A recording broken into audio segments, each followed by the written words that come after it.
Hello guys, स्वागत है आप सभी का आपके अपने चैनल वे टू विनर्स में। गाइज, जैसा कि हम अपने चैनल के माध्यम से एक बार आपको पहले भी बता चुके हैं कि दिल्ली पुलिस कांस्टेबल में वैकेंसी आउट होने वाली है, जिसके लिए एक नोटिफिकेशन आउट हुआ था। जब हमने आपको बताया था कि उसमें क्या पोस्टें हैं, कितनी पोस्टें हैं, मेल और फीमेल के लिए क्या क्या कितनी पोस्टें उन्होंने रिजर्व रखी हैं, क्या क्राइटेरिया है। बट वहाँ पर उन्होंने अपना ऑनलाइन फॉर्म फिल करने की स्टार्टिंग डेट और एंडिंग डेट कोई इशू नहीं की थी। तो एसएससी ने एक नोटिफिकेशन दोबारा से एक आउट किया है, जिसमें उन्होंने सारी अपनी रिक्वायरमेंट और अपने क्राइटेरिया जो भी उनके फॉर्म में एलिजिबल हैं या नहीं हैं, वो दोनों उन्होंने वहाँ पर दिया है। ठीक है, तो आइए हम जानते हैं कि यहाँ पर कौन कौन एलिजिबल हो सकते हैं और कौन कौन नहीं हो सकते हैं। यहाँ पर आप साफ तौर पर देख सकते हैं, दिल्ली पुलिस कांस्टेबल महिला और पुरुष दोनों के लिए जॉब है। ऑनलाइन फॉर्म स्टार्ट की डेट ये है और ऑनलाइन फॉर्म भरने की लास्ट डेट ये है। शुल्क भुगतान करने के लिए अंतिम तिथि इन्होंने 9/9/2020 दी है। जैसा कि यहाँ पर साफ तौर पर आप देख पा रहे होंगे, आवेदन जमा करने की तिथि 1/8/2020 यानी कि 1 अगस्त 2020 यानी कि आज से 7/9/2020 यानी कि 7 सितंबर 2020 तक है। और ऑनलाइन आवेदन प्राप्ति के लिए अंतिम तिथि ये इन्होंने ऊपर भी दिया है, यहाँ पर भी दिया है कि 7/9/2020 तक यानी कि शाम को 11:30 तक। ठीक है, शुल्क भुगतान करने के लिए अंतिम तिथि का समय इन्होंने यहाँ पर दिया है, आप देख लीजिएगा। ऑफलाइन चालान तैयार करने के लिए अंतिम तिथि इन्होंने दी है 11/9/2020 तक। ठीक है, चालान के माध्यम से भुगतान करने के लिए अंतिम तिथि बैंक के कार्य समय के दौरान। ठीक है, यहाँ पर इन्होंने टाइमिंग ये दी है इसकी। कंप्यूटर आधारित परीक्षा की तिथि जो इन्होंने बताई है 27/11/2020 से 14/12/2020 तक यानी कि 27 नवंबर 2020 से 14 दिसंबर 2020 के बीच में आपके एग्जाम कराए जाएंगे। जैसा कि यहाँ पर इन्होंने बताया गया, देखिए, आयोग द्वारा कंप्यूटर आधारित परीक्षा सीबीई केवल अंग्रेजी और हिंदी माध्यम में आयोजित होगी, यानी कि इंग्लिश और हिंदी माध्यम में आयोजित होगी और किसी लैंग्वेज में नहीं की जाएगी। देखिए गाइज, यहाँ पर देखते हैं, इन्होंने आपको आपका वेतनमान दिया, यानी कि आपका जो सैलरी है लेवल 3 की आपकी जॉब है 21,700 से 69,100 रुपये तक आपकी सैलरी यहाँ पर इन्होंने बताई है। यहाँ पर आ जाते हैं गाइज, यहाँ पर इन्होंने साफ तौर पर दिया है कि जो मेल पोस्ट आई हैं कांस्टेबल की, जो मेल के लिए हैं, वो अनारक्षित लिखा है यहाँ पर, यानी कि जनरल, जो जनरल वाले होते हैं उनके लिए 1681 पोस्ट हैं। और जो यहाँ पर रिजर्वेशन वाले हैं उनके लिए अनुसूचित जाति अनुसूचित जनजाति के लिए ये इन्होंने पोस्टें दी हुई हैं। टोटल पोस्टें यहाँ पर 3,433 हैं। ठीक है, यहाँ पर फिर उन्होंने दिया है कांस्टेबल पुरुष, भूतपूर्व सैनिक और बैकलॉग अनुसूचित जाति और अनुसूचित जनजाति। ठीक हो गया, यहाँ पर इन्होंने दिया। इसमें इन्होंने यहाँ पर पोस्टें फिर से यहाँ पर रिजर्वेशन, इनको जिसको रिजर्वेशन दिया है अलग अलग पार्टों में पोस्टों को इन्होंने डिवाइड किया है, तो टोटल पोस्टें यहाँ पर 226 हैं। ठीक है, यहाँ पर इसी तरह से इन्होंने अपनी पोस्टों को डिवाइड किया हुआ है। जो भी भूतपूर्व सैनिक, कमांडो, पैरामिलिट्री होते हैं, बैकलॉग अनुसूचित जाति और अनुसूचित जनजाति के लिए यहाँ पर भी इन्होंने रिजर्व, SC ST OBC सबके लिए ये पोस्टें यहाँ पर इन्होंने डिवाइड की हुई हैं। ये आप हमारे वीडियो को रोक के आराम से देख लीजिएगा। ठीक है, यहाँ पर कांस्टेबल महिला के लिए अगर बात करें, कांस्टेबल महिला के लिए इन्होंने जनरल महिलाओं के लिए ये 933 पोस्ट हैं। बाकी जो रिजर्वेशन वाले हैं उसमें जो OBC SC ST सब आते हैं वो इन्होंने यहाँ पर दिया हुआ है। आप यहाँ पर देख लीजिएगा वीडियो को पॉज करके। आपको ये नोटिफिकेशन अगर अपने फ़ोन में देखना है तो आप हमारे डिस्क्रिप्शन में जाके इस नोटिफिकेशन को डाउनलोड कर सकते हैं, वहाँ पर हमने इसका लिंक दिया है। और हमारे फेसबुक और टेलीग्राम चैनल का भी हमने वहाँ पर लिंक दिया है, आप वहाँ से जाके हमारे फेसबुक और टेलीग्राम चैनल से लिंक हो सकते हैं। यहाँ पर इन्होंने एक नोटिफिकेशन में अपने ये लाइन इन्होंने मेंशन की है कि कांस्टेबल पुरुष, ये वाली लाइन को आप देखिएगा, कांस्टेबल पुरुष की प्रत्येक श्रेणी में भूतपूर्व सैनिकों के लिए 10% रिक्तियां आरक्षित हैं। भूतपूर्व सैनिक के इस 10% कोटे में से आधा कोटा अर्थात ऐसे कोटे का 50% भूतपूर्व सैनिकों की निम्नलिखित श्रेणियों के लिए आरक्षित है। यानी कि इन्होंने दिया है कि जो एक्स आर्मी वाले होते हैं, जो भूतपूर्व सैनिक होते हैं, उनके लिए 10% तो रिजर्वेशन है। और इस 10% में से, यानी कि जो 10% का जो जितना भी 10% बनेगा, टोटल पोस्टों का जितना भी 10% बनेगा उसका आधा, यानी कि 100 का 10%, जैसे 10 बनता है तो 10 का आधा 5, ऐसे ही जितना भी पोस्टों का ये 10% बनेगा उसका आधा इन निम्नलिखित श्रेणियों के लिए रिजर्व है। ये जो यहाँ पर दी हैं आपके विशेष बल NSG, उसके बाद ये कमांडो कोर्स में QI अर्हता प्राप्त अनुदेशक ग्रेडिंग प्राप्ति की हो, और नौसेना वायुसेना के अधिकारी जिन्होंने कमांडो प्रकार की यूनिट का कार्य किया हो, यहाँ पर इनके लिए यहाँ पर रिजर्व रहेगा ये 10% में का 50%।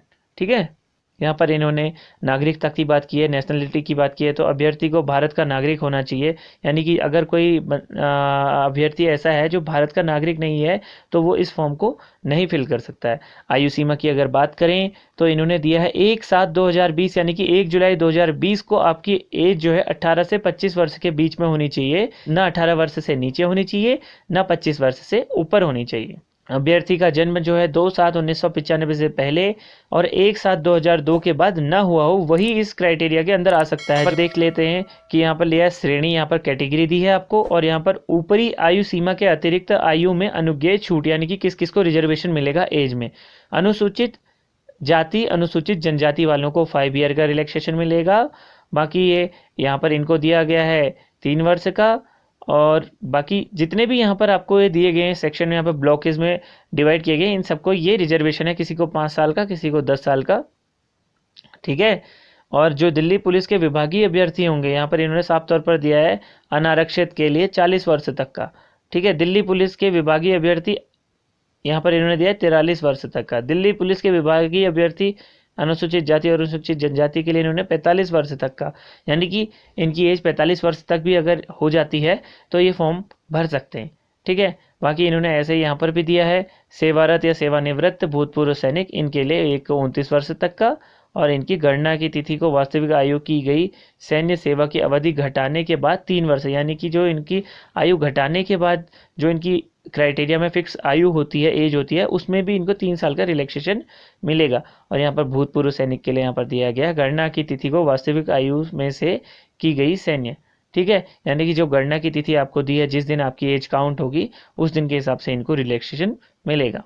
आइए आगे जानते हैं इन्होंने क्या दिया है। ऐसे इन्होंने आगे भी दिया है, ये भूतपूर्व सैनिक अनुसूचित जाति और अनुसूचित जनजाति वालों के लिए दिया है, और यहाँ पर ये विधवाएं यानी और तलाकशुदा महिलाएं, यहाँ पर साफ तौर पर दिया है कि अगर कोई फीमेल ऐसी है जो इस क्राइटेरिया के अंदर आती है, एज लिमिट के अंदर आती है, और वो विधवा है या तलाकशुदा है, तो उसको भी यहाँ पर 5 वर्ष का रिलैक्सेशन मिलेगा।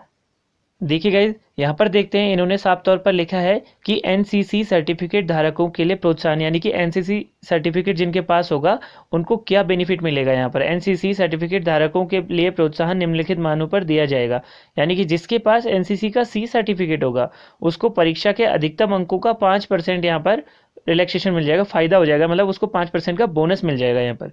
और जिसके पास एनसीसी का बी सर्टिफिकेट होगा उसको परीक्षा के अधिकतम अंकों का, जितने नंबर की परीक्षा होगी उसके 3% का यहाँ पर बोनस मिल जाएगा, और ए सर्टिफिकेट वालों को परीक्षा के अधिकतम अंकों के 2% का बोनस मिल जाएगा, ठीक है गाइज।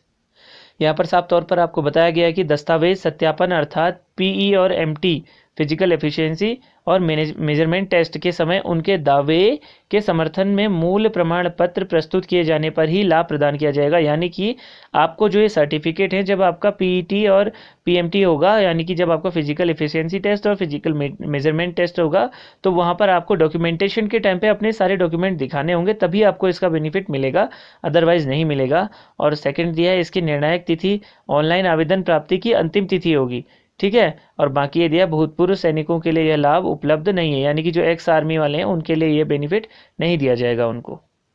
यहाँ पर देखिए इन्होंने फीस की बात की है, आवेदन शुल्क और भुगतान करने का तरीका। ये देय शुल्क इन्होंने दिया है 100 रुपीज़। यहाँ पर इस लाइन में तो इन्होंने कुछ मेंशन नहीं किया है कि किसके लिए कितना है, किसके लिए नहीं है। आगे हम पढ़ते हैं कि किनको फीस पड़ रही है और किनको नहीं पड़ रही है। देखिए सेकेंड लाइन में इन्होंने दिया है महिला अभ्यर्थियों और अनुसूचित जाति अनुसूचित जनजाति और आरक्षण के पात्र भूतपूर्व सैनिक सेवा संबंधित अभ्यर्थियों को शुल्क भुगतान करने में छूट दी गई है। फिर अगली लाइन में इन्होंने दिया है कि शुल्क का भुगतान UPI, net banking, visa, master card, metro card, यानी कि आप कैसे कैसे दे सकते हैं, या तो यूपीआई से दे सकते हैं, या नेट बैंकिंग के थ्रू दे सकते हैं, या master card, metro card, RuPay, debit card, और बाकी जो आपके साइबर कैफे से आप फॉर्म भरेंगे तो वहाँ पर ये कार्डों के माध्यम से आप पेमेंट कर सकते हैं। और बाकी इन्होंने फोर्थ लाइन में दिया है अभ्यर्थी ऑनलाइन शुल्क का भुगतान दिनांक 9/9/2020 तक कर सकते हैं, यानी कि 9/9 यानी कि 9 सितंबर 2020 तक कर सकते हैं। तथापि वे अभ्यर्थी जो स्टेट बैंक के चालान के माध्यम से भुगतान करना चाहते हैं। इन्होंने सारी फैसिलिटी आपको यहाँ पर दी हुई है, या तो आप स्टेट बैंक के थ्रू चालान लगा के कीजिए या फिर आप सीधे नेट बैंकिंग के थ्रू कीजिए, जैसा भी आपके लिए सूटेबल हो आप यहाँ पर कर सकते हैं। और इन्होंने सारी जानकारी यहाँ पर दी हुई है। अब आगे अगर यहाँ पर परीक्षा केंद्र की बात करें तो यहाँ पर इन्होंने साफ साफ तौर पर दिया है कि अभ्यर्थी ऑनलाइन आवेदन पत्र में उस केंद्र को इंगित करे जिसमें वो परीक्षा देना चाहता है। परीक्षा केंद्र और क्षेत्रीय कार्यालय जिनके अधिकार क्षेत्र में ये परीक्षा स्थित हैं के ब्यौरे निम्नानुसार है। यहाँ अब आगे इन्होंने दिया है, यहाँ पर इस पार्ट में दिया होगा कि परीक्षा केंद्र और केंद्र का कोड यहाँ पर दिया होगा, और बाकी यहाँ पर और चीज़ें दी होंगी। हम आगे नीचे चल के देखते हैं। ये देखिए यहाँ पर इन्होंने दिया है, जैसे भागलपुर, दरभंगा, पूर्णिया, गोरखपुर, झांसी, कानपुर, लखनऊ, मेरठ, प्रयागराज, वाराणसी, इन्होंने केंद्र का नाम भी दिया है और इनके कोड भी दिए हैं। ठीक है, ऐसे आप लोग अपना जिसको जहाँ पर नज़दीक पड़ता है, जिसको जहाँ पर सूटेबल पड़ता है आप लोग देख लीजिएगा। बाकी इन्होंने हर जगह का इसमें दिया है। ठीक है, यहाँ पे पोर्ट ब्लेयर वालों के लिए दिया है, यहाँ पर ये कावरती वालों के लिए दिया है। ऐसे हर जगह आप वीडियो को पॉज करके देख लीजिएगा। बाकी मैंने आपको बताया कि अगर आप इसका नोटिफिकेशन अपने फ़ोन में देखना चाहते हैं तो आप हमारे डिस्क्रिप्शन बॉक्स में जाइए, वहाँ पर हमने नोटिफिकेशन के लिए लिंक दिया है। आप उस लिंक को क्लिक करके इसको डाउनलोड कर लीजिए। और साथ ही हमारे फेसबुक और टेलीग्राम चैनल से जुड़ने के लिए भी लिंक हमने वहाँ पर दिया है, आप उनसे जुड़ सकते हैं हमारे डिस्क्रिप्शन के थ्रू। बाकी आप सब लोग देख सकते हैं ये केंद्र और उनके कोड दिए हुए हैं। यहाँ पर आप अपना एग्जाम सेंटर सेलेक्ट कर सकते हैं। परीक्षा की रूपरेखा में दिया हुआ है कि परीक्षा में कंप्यूटर आधारित परीक्षा यानी कि सीटी होगा आपका, कंप्यूटर बेस्ड टेस्ट। ठीक है, यहाँ पर फिर दिया है इन्होंने शारीरिक क्षमता और माप परीक्षण शामिल होंगे, यानी कि फिजिकल एफिशिएंसी और मेजरमेंट टेस्ट यहाँ पर इनके इंक्लूड होंगे। यहाँ पर इसके बाद अनुशंसित अभ्यर्थियों को चिकित्सा परीक्षा होगी, यानी कि जब किसी ने अपने एग्ज़ाम पास कर लिया उसके बाद फिजिकल एफिशिएंसी और मेजरमेंट टेस्ट होगा, उसके बाद इनका मेडिकल होगा, ये इन्होंने बताया है। यहाँ पर अगर आपके सिलेबस की बात करें तो देखिए यहाँ पर इन्होंने आपको दिया है कि एक को पार्ट आपका सामान्य बुद्धिमत्ता और समसामयिकी विषय, ठीक है, यानी कि रीजनिंग का होगा। ठीक है, बाकी आपका दूसरा सेकंड पार्ट में यहाँ पर आपको दिया है तर्क शक्ति परीक्षण होगा आपका, यहाँ पर 25 मार्क्स का होगा और अधिकतम अंक भी 25 ही होंगे, यानी कि जितने क्वेश्चन उतने नंबर। तीसरा संख्यात्मक योग्यता यानी कि मैथमेटिक्स आपकी होगी 15 नंबर की और 15 ही यहाँ पर उसके मार्क्स होंगे। बाकी यहाँ पर जो है इन्होंने बेसिक दिया है कि कंप्यूटर बेसिक होगा, यहाँ पर फंडामेंटल यहाँ आपको दिया MS एक्सेल, MS वर्ड, क्या क्या कंप्यूटर से पूछा जाएगा। जो बेसिक कंप्यूटर होता है उसी के 10 क्वेश्चन पूछे जाएंगे और 10 उसके मार्क्स रहेंगे। टोटल आपका 90 मिनट का एग्ज़ाम होगा। तो आपके टोटल मार्क्स कितने हो गए? मार्क्स आपके हो गए यहाँ पर 50, 25, 15 और 10, 100 मार्क्स का आपका एग्ज़ाम हो गया है। पर साफ तौर पर आपको बताया गया है कि प्रत्येक गलत उत्तर के लिए 0.25 यानी कि 1/4 माइनस मार्किंग की जाएगी। ठीक है, ताकि प्रश्न देते समय इस बात का ध्यान रखें आप लोग। कंप्यूटर आधारित परीक्षा केवल अंग्रेजी और हिंदी माध्यम में आयोजित की जाएगी, ये भी आपको बताया गया है। तो और बाकी आपको दिया गया है कि 100 प्रश्न आपके होंगे और हर प्रश्न का 1 नंबर आपको मिलेगा, और गलत करने पर 1/4 यानी कि 0.25, एक प्रश्न गलत करने पर 0.25 मार्क्स आपके कट किए जाएंगे। इन्होंने सामान्य ज्ञान में क्या क्या टॉपिक आपके लिए हैं, फिर ऐसे ही उसके बाद इन्होंने तर्क शक्ति में आपके क्या क्या टॉपिक लिए हैं, उसके बाद संख्यात्मक योग्यता में क्या क्या टॉपिक लिए गए हैं, ऐसे ही कंप्यूटर में आपके क्या क्या लिए गए कि इन्हीं टॉपिकों को आप अपना प्रिपेयर करके जाइएगा। इन्हीं से रिलेटेड आपके वहाँ पर क्वेश्चन आपको देखने को मिलेंगे। ठीक है, बाकी अगर शारीरिक क्षमता और माप परीक्षा की अगर हम बात करें तो शारीरिक क्षमता और माप परीक्षा के मानक निम्नानुसार हैं। अब इन्होंने नीचे दिए हैं कि पुरुषों के लिए क्या होनी चाहिए और महिलाओं के लिए क्या होनी चाहिए। तो जैसा कि यहाँ पर इन्होंने साफ तौर पर दिखाया है कि पुरुष अभ्यर्थियों के लिए शारीरिक क्षमता परीक्षा भूतपूर्व सैनिक और विभागीय अभ्यर्थी सहित पुरुष अभ्यर्थियों के लिए शारीरिक क्षमता परीक्षा के अनुसार निम्नलिखित होंगे, यानी कि 30 वर्ष तक के जो अभ्यर्थी होंगे उनके लिए 1600 मीटर दौड़ उनको 6 मिनट में कंप्लीट करनी है। लंबी कूद में उनको 14 फीट जो है लंबा कूदना है। ऊंची कूद उनको 3.3 फीट 9 इंच यहाँ पर कूदना है। जो 30 से 40 साल तक के अभ्यर्थी होंगे उनके लिए बताया गया कि उनको यही दौड़ 1600 मीटर की 7 मिनट में पूरी करनी है। लंबी कूद लॉन्ग जंप उनको 13 फीट करनी है। ऊंची कूद उनको 3 फीट 6 इंच करनी है। और यही जो 40 से ऊपर होंगे इन लोगों के लिए बताया गया है 1600 मीटर की दौड़ को इनको 8 मिनट में पूरा करना है। लंबी कूद में इनको लॉन्ग जंप में 12 फीट कूदना है। ऊंची कूद में इनको 3 फीट 3 इंच इनको कूदना है। अब देखिए गाइस, यहाँ पर इन्होंने दिया है पुरुष अभ्यर्थियों के लिए शारीरिक माप के मानक, यानी कि फिजिकल मेजरमेंट इनका क्या दिया है। इन्होंने यहाँ पर बताया है आपको केवल उन्हीं अभ्यर्थियों की शारीरिक परीक्षा की जाएगी, शारीरिक माप परीक्षा की जाएगी। जो शारीरिक क्षमता परीक्षा में अर्हता प्राप्त करते हैं, शारीरिक माप के मानक इस प्रकार है, यानी कि हाइट होनी चाहिए इन्होंने, मेल के लिए हाइट इन्होंने दी है न्यूनतम, यानी कि मिनिमम 170 सेंटीमीटर होनी चाहिए। छूट इसमें इस प्रकार है, इन्होंने बताया है पहाड़ी क्षेत्र अथवा गढ़वाली, कुमाऊनी, गोरखा, डोगरा, मराठी, सिक्किम और नागालैंड, अरुणाचल प्रदेश, मणिपुर, त्रिपुरा, मिजोरम, असम, हिमाचल प्रदेश, जम्मू और कश्मीर तथा लेह और लद्दाख के से संबंधित जो अभ्यर्थी होंगे, यानी उनको 5 सेंटीमीटर की इसमें छूट दी जाएगी, जैसा कि आपको यहाँ पर साफ तौर पर दिया गया है, आप पढ़ सकते हैं। ठीक है, यानी कि जिन जिन को छूट मिलेगी हाइट में, एक वैसे आपको मांगी है 170, लेकिन इन लोगों के लिए 165 रहेगी, इनको रिलैक्सेशन मिलेगा वहाँ पर। ठीक है, अनुसूचित जाति जनजाति अभ्यर्थियों के लिए भी 5 सेंटीमीटर का रिलैक्सेशन लेगा, यहाँ पर दिया है। दिल्ली पुलिस के सेवानिवृत्त या दिवंगत कर्मियों, पुलिस के मल्टीटास्किंग स्टाफ के पुत्रों के मामले में 5 सेंटीमीटर, यानी कि आप यहाँ पर समझ सकते हैं कि जो दिल्ली पुलिस की सेवानिवृत्त है, यानी कि जिनके फादर या जिनकी मदर दिल्ली पुलिस में सेवा दे चुकी हैं अपनी, या दिवंगत कर्मी यानी कि जो शहीद हो चुके हैं, और दिल्ली पुलिस के मल्टीटास्किंग स्टाफ के पुत्रों, यानी कि जो भी इनके दिल्ली पुलिस के मल्टीटास्किंग स्टाफ में जितने भी वर्कर काम करते हैं, इनके जो भी सन होंगे, यानी कि इनके जो भी पुत्र होंगे, उनको 5 सेंटीमीटर का रिलैक्सेशन यहाँ पर दिया जाएगा। इन्होंने सीना मांगा है 4 सेंटीमीटर विस्तार के साथ, यानी कि एक्सपेंशन, जब आपसे फुलाने के लिए कहा जाएगा तो आपको सीना जो है 4 सेंटीमीटर फूलना चाहिए, लेकिन उससे पहले न्यूनतम आपको दिया गया 81 सेंटीमीटर। नॉर्मल जब आप खड़े रहेंगे, आपका सीना नापा जाएगा तो 81 सेंटीमीटर उसकी चौड़ाई आनी चाहिए, और जब आपसे फुलाने के लिए कहेंगे तो 81 से 4 सेंटीमीटर फूल के 85 आपका पहुंचना चाहिए, जैसा कि यहाँ पर दिया गया है। इसमें भी छूट किस प्रकार दी जाएगी वो देखिए। उपयुक्त में मतलब जो ऊपर बताया गया है, इसमें पहाड़ी क्षेत्र के निवासियों के लिए 5 सेंटीमीटर की छूट दी जाएगी, यहाँ पर भी इनको 5 सेंटीमीटर की।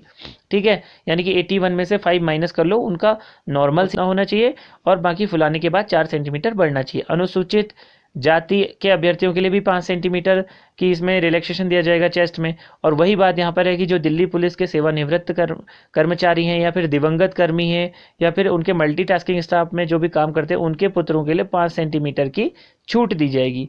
ये होगी मेल कैंडिडेट्स के लिए। अब ऐसे ही बात करते हैं हम फीमेल कैंडिडेट्स के लिए। फीमेल कैंडिडेट्स में यहाँ पर दिया गया है कि महिला अभ्यर्थियों की शारीरिक क्षमता परीक्षा, इनको दे दिया है 30 वर्ष तक की जो कैंडिडेट होंगी महिला, उनको 1600 मीटर की दौड़ 8 मिनट में कंप्लीट करनी है, लॉन्ग जंप 10 फीट करनी है, हाई जंप 3 फीट करनी है। 30 से 40 वर्ष तक की महिला कैंडिडेट के लिए 1600 मीटर दौड़ 9 मिनट में कंप्लीट करनी है, लंबी कूद 9 फीट करनी है, और ऊंची कूद 2 फीट 9 इंच करनी है। ऐसे ही 40 साल से ऊपर के लिए 1600 मीटर की दौड़ 10 मिनट में, लंबी कूद 8 फीट और ऊंची कूद 2 फीट 6 इंच। ये यहाँ पर इन्होंने अपना क्राइटेरिया दिया है। यहाँ पर इन्होंने दिया है महिला अभ्यर्थी के लिए शारीरिक माप के मानक इन्होंने दिया है। केवल उन्हीं अभ्यर्थियों की शारीरिक परीक्षा की जाएगी जो शारीरिक क्षमता में परीक्षा में अर्हता प्राप्त करते हैं। शारीरिक माप इस प्रकार है, इनकी ऊंचाई इनकी ली गई है फीमेल्स के लिए, न्यूनतम मिनिमम हाइट इनकी 157 सेंटीमीटर होनी चाहिए, और इसमें जो रिलैक्सेशन मिलेगा वो किसको मिलेगा ये देखिए। इसमें भी दिया गया है कि यहाँ से आप पढ़ सकते हैं पहाड़ी क्षेत्रों अर्थात गढ़वाली, कुमाऊनी, गोरखा, डोगरा, मराठू और सिक्किम, नागालैंड, अरुणाचल प्रदेश, मणिपुर, त्रिपुरा, मिजोरम, ये मेघालय, असम, हिमाचल प्रदेश, जम्मू कश्मीर और लेह तथा लद्दाख के अभ्यर्थियों के लिए 2 सेंटीमीटर, यानी कि फीमेल के लिए 2 सेंटीमीटर का यहाँ पर रिलैक्सेशन रखा गया है। अनुसूचित जनजाति के लिए भी रिलैक्सेशन 2 सेंटीमीटर रखा गया, अनुसूचित जनजाति के लिए भी। और दिल्ली पुलिस के जो सेवानिवृत्त दिवंगत कर्मी हैं और जो दिल्ली पुलिस के मल्टीटास्किंग स्टाफ में जो उनका स्टाफ काम कर रहा है, उनके बच्चों के लिए 5 सेंटीमीटर का यहाँ पर रिलैक्सेशन रखा गया है। मेडिकल के लिए जैसा कि आपको यहाँ पर बताया गया है, चिकित्सक मानक जो है इनके आपके मेडिकल जो मेजरमेंट है, यहाँ पर आपको साफ तौर पर दिया गया है कि धार्मिक चिन्ह, आकृति और नाम को प्रदर्शित करने वाले टैटू जैसे कि भारतीय सेना में अनुसरण किया जाता है कि अनुमति होगी। यानी कि किसी ने अपना धार्मिक चिन्ह बनाया है और या फिर देश के लिए कोई नाम प्रदर्शित करता है उसको बनाया, तो उसको तो अनुमति होगी। लेकिन शरीर के पारंपरिक स्थानों पर बने टैटू जैसे भुजाओं के अग्रभाग पर भीतर की ओर अंकित टैटू, लेकिन केवल बाईं भुजा के अग्रभाग पर, क्योंकि इसमें सैल्यूट नहीं दिया जाता, या हाथों के ऊर्ध्व भाग पर अनुमति होगी। आपको बताया गया जैसा कि आपको इस पॉइंट में दिया गया है कि किस किस चीज़ की अनुमति होगी, और उसके लिए क्राइटेरिया दिया गया है कि वो कहाँ पर आप बना सकते हैं, कि बाएं हाथ पर, क्योंकि बाएं हाथ से सैल्यूट नहीं दिया जाता है, तो इसलिए आप बाएं हाथ पर बना सकते हैं। उसका दिया है कि आप कहाँ पर बना सकते हैं। ठीक है, फिर यहाँ पर दिया है कि शरीर के विशेष भाग कोहनी या हाथ के आकार के 1/4 से कम आकार होना चाहिए। ठीक है, ये आपको मेडिकल इन ने फिटनेस की बात कही है। देखिए गाइज, यहाँ पर आपको चयन का तरीका बताया गया है। जैसे कि आपको दिया है, चयन प्रक्रिया में कंप्यूटर आधारित परीक्षा, सीबीई शारीरिक दक्षता माप की परीक्षा और अंतिम चयनित अभ्यर्थी की चिकित्सा परीक्षा शामिल होगी। ठीक है, उन सभी अभ्यर्थियों को जिनकी ऑनलाइन आवेदन सही पाई गई उन्हें कंप्यूटर आधारित परीक्षा में बैठने के लिए बुलाया जाएगा। इस लाइन में आपको दिया गया है, आयोग सभी अभ्यर्थियों के लिए परीक्षा का संचालन सिर्फ कंप्यूटर आधारित प्रणाली में करेगा।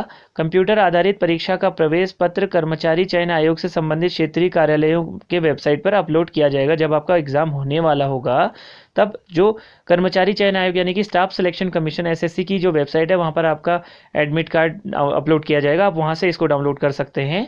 और बाकी ये दिया है कि कंप्यूटर परीक्षा जो है अंग्रेजी और हिंदी माध्यम में ली जाएगी और कोई परीक्षा भाषा यहाँ पर नहीं ली जाएगी, सिर्फ इंग्लिश और हिंदी में दिया जाएगा एग्ज़ाम। और बाकी यहाँ पर आपको दिया गया है कि नीचे उल्लिखित कट ऑफ सामान्यकृत प्राप्त करने वाले अभ्यर्थियों को परीक्षा के अगले चरण अर्थात यानी कि सेकंड यानी कि फिजिकल मेजरमेंट टेस्ट और जो मेडिकल वगैरह है उसके लिए शॉर्टलिस्ट करने के लिए अर्हक माना जाएगा। इसमें आपको मतलब जो मिनिमम है अनारक्षित यानी कि जनरल वालों को 35% लाना है और अनुसूचित जनजाति, अनुसूचित जाति, अन्य पिछड़ा वर्ग, आर्थिक रूप से कमजोर वर्ग के लोगों को टोटल मार्क्स का 30% यहाँ पर लाना ही लाना है और भूतपूर्व सैनिकों को 25% लाना ही लाना है। यहाँ पर आपको साफ तौर पर दिया है कि कंप्यूटर आधारित परीक्षा में मेरिट के आधार पर अभ्यर्थियों को श्रेणीवार बैठने के लिए शॉर्टलिस्ट किया जाएगा। यानी कि आपको मेरिट पर होगी, यहाँ पर आपकी मेरिट बनाई जाएगी कि कितने लोगों को बुलाना है, वैकेंसी के हिसाब से मेरिट बनती है। और ये आपको बताया कि मेरिट क्या बनेगी, जो कुल रिक्तियां हैं जितने भी टोटल वैकेंसी हैं उसका 12 गुना होगी ये मेरिट, यानी कि उसके 12 गुना लोगों को सेकंड स्टेज के लिए बुलाया जाएगा। तो ठीक है गाइज, यहाँ पर आपको सभी एसेंशियल इन्फॉर्मेशन मैंने आपको दे ही दी है। आप इसी तरह हमारे चैनल से जुड़िए, हम आपको आने वाले सभी गवर्नमेंट जॉब अपडेट के बारे में बताएंगे और जो भी फॉर्म आपके निकलेंगे सारी एसेंशियल इन्फॉर्मेशन उनके बारे में हम आपको देते रहेंगे। आप अपने दोस्तों के, अपने भाई बहनों को, छोटे भाई बहन जो आपके आगे आने वाले गवर्नमेंट एस्पिरेंट बनने वाले हैं, उन सभी को ये चैनल शेयर कीजिए, लाइक कीजिए, सब्सक्राइब कीजिए, हमारे चैनल को अपना प्यार दीजिए और इसी तरह हमारे चैनल को आगे बढ़ाते रहिए। एक बार फिर आपको बताना चाहूँगा कि अगर आप इस नोटिफिकेशन को अपने फ़ोन में देखना चाहते हैं तो आप हमारे डिस्क्रिप्शन बॉक्स में जाइए, वहाँ पर हमने इसका लिंक दिया हुआ है, आप वहाँ से इसको डाउनलोड कर सकते हैं। और साथ ही हमारे फेसबुक पेज और टेलीग्राम चैनल से जुड़ने के लिए भी हमने वहाँ पर लिंक दिया, आप उस पर जाके वहाँ से हमसे जुड़ सकते हैं। तो थैंक यू गाइज, इसी तरह हमें अपना प्यार बनाते रहिए, हमारा साथ दीजिए, हम आपको हर एसेंशियल इन्फॉर्मेशन प्रोवाइड कराते रहेंगे। इस कोरोना के दौर में अपना ध्यान रखिए, अपनी फैमिली का ध्यान रखिए। Take care guys.